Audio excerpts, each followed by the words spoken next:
24 के चुनावों के लिए बैठकों का दौर जारी है। एक तरफ विपक्षी दल है जो महागठबंधन करने के लिए बेंगलुरु में बैठक करने वाले, तो दूसरी तरफ है एनडीए, वो भी बैठकें कर रहे हैं। और संयोग ये कि एनडीए की बैठक भी 18 तारीख को ही है।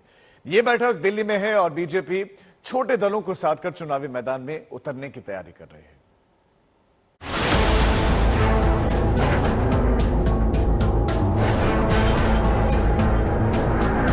जो कल तक किसी और के साथ जा रहे थे वो भी आएंगे, जो कुछ दिन पहले तक नाराजगी जता रहे थे वो भी आएंगे, जिन दलों को बीजेपी से दूर मान लिया गया था वो भी साथ आने को तैयार है। विपक्षी एकता का जवाब देने के लिए अब एनडीए की बैठक का इंतजार है।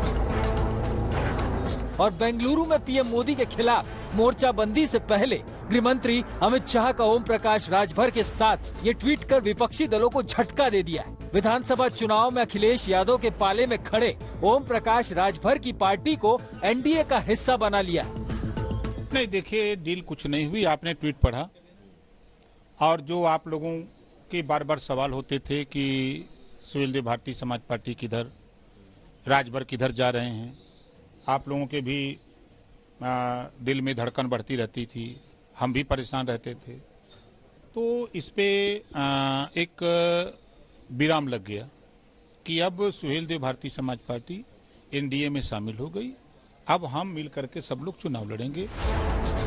अब ओम प्रकाश राजभर पीएम मोदी की अगुवाई में देश के विकास में सहयोग देने का दावा कर रहे हैं। विपक्षी दलों को छोड़ने के पीछे अपनी दलील दे रहे हैं। ये दोनों एक साथ आने को तैयार नहीं।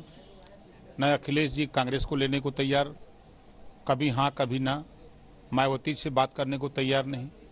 तो अकेले अकेले कोई लड़ाई नहीं लड़ सकता है। तो जब हमने देखा कि हम जिसको चाहते हैं एक गोल बनी नहीं रही है, तो चलो हम एक नई गोल अपनी दूसरे में शामिल हों। ऐलान भले ही अब हुआ है, लेकिन ओम प्रकाश राजभर को लेकर अटकलें बीते कई दिनों से लगाई जा रही थी।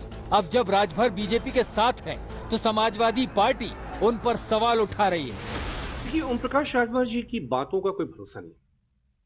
कल तक वो बहन मायावती जी को प्रधानमंत्री बना रहे थे, कह रहे थे कि मर जाऊंगा भारतीय जनता पार्टी में नहीं जाऊंगा।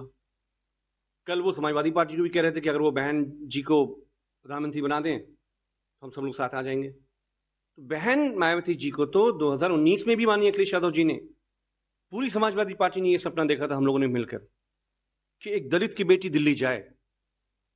तो क्या हुआ आखिर ओम प्रकाश राजभर जी का? क्या श्री अमित शाह जी से बहन मायावती जी को प्राइम मिनिस्टर बनाने के लिए गए हैं? सिर्फ राजभर ही नहीं, उत्तर प्रदेश में अपना दल निषाद पार्टी जैसे दलों को बीजेपी पहले से अपने साथ जोड़ चुकी है। वहीं बिहार में भी वो नीतीश तेजस्वी के खिलाफ मजबूत रणनीति बनाने की तैयारी कर रही है।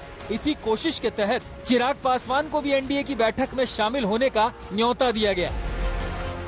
भारतीय जनता पार्टी के राष्ट्रीय अध्यक्ष आदरणीय जेपी नड्डा जी का पत्र जरूर हम लोग को प्राप्त हुआ है। एनडीए की इस बैठक को उन्होंने बुलाया है और उसमें लोक जनशक्ति पार्टी रामविलास को एक अहम सहयोगी के तौर पर उसमें आमंत्रित उसमें किया गया है। बहरहाल आज पार्टी के तमाम वरिष्ठ नेताओं के साथ बैठक कर अंतिम निर्णय उसी में लिया जाएगा कि इस बैठक में लोक जनशक्ति पार्टी रामविलास जाएगी नहीं जाएगी। पर हाँ, समय समय पर हम लोगों ने हमेशा भारतीय जनता पार्टी का साथ दिया है।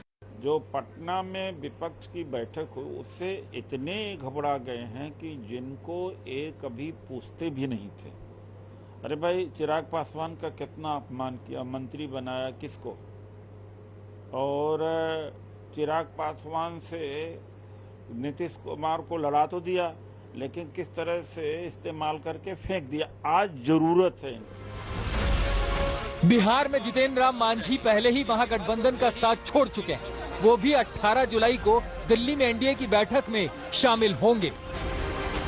केवल उत्तर में ही नहीं, दक्षिण में भी बीजेपी 2024 के लिए बिसात बिछा रही है। यही वजह है कि आंध्र प्रदेश में पवन कल्याण की जनसेना को भी एनडीए की बैठक के लिए बीजेपी अध्यक्ष जेपी नड्डा ने निमंत्रण पत्र भेजा है।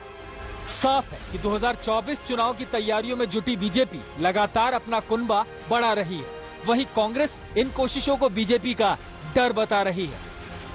5 दिन पहले वो भोपाल में बोलते हैं कि ये 70,000 के घोटालेबाज जेल जाएंगे, और 5-6 दिन बाद वही प्रधानमंत्री मोदी की भाजपा उनको जेल की जगह मंत्रिमंडल में भेज देती। तो ये सत्ता का दुरुपयोग नहीं हुआ? मैं सिर्फ ये कह रहा हूं, ये दिखाता है एनडीए की भाजपा की घबराहट। ये दिखाता है भारतीय जनता पार्टी की हताशा, जो आज विपक्षी एकता से घबरा गया। 18 जुलाई को जब विपक्षी बेंगलुरु में पीएम मोदी के विजय रथ को रोकने की रणनीति पर चर्चा करेंगे, तो उसी वक्त दिल्ली में बीजेपी एनडीए के दलों के साथ की ताकत दिखाएगी और इस शक्ति प्रदर्शन के साथ 2024 की चुनावी लड़ाई बढ़ती जाएगी।